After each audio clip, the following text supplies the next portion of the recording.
इथे बघू शकता लोणच्यासाठी मी एवढा मसाला तयार करून घेतलेला आहे। एवढं साहित्य लागते आपल्याला लोणच्यासाठी। मी ते 2 वाट्या मोहरीची डाळ घेतलेली आहे, 1 वाटी लाल तिखट, अर्धी वाटी मी मेथी घेतलेली आहे, 1 वाटी मी धणे घेतलेले आहे, 2 चमचे मी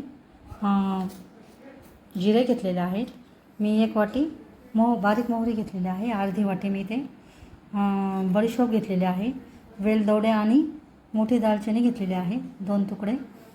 इथे मी 2 चमचे मिरे घेतलेले आहेत, 2 चमचे मी लवंग घेतलेले आहे, हळद घेतलेली 1 वाटी आणि 1 वाटी मी लसूण घेतलेले आहे। एवढं साहित्य आपल्याला लोणच्यासाठी लागणार आहे। लसूण घेतलेले आहे, पण अर्धी वाटी मीठ टाकून घेणार आहोत।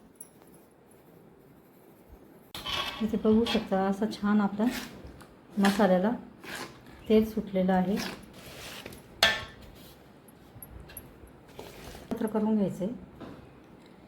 अशा पद्धतीचं लोणचं जर तुम्हाला आवडलं तर लाईक करा, शेअर करा, चॅनलला सबस्क्राईब करा। व्हिडिओ बघितल्याबद्दल धन्यवाद।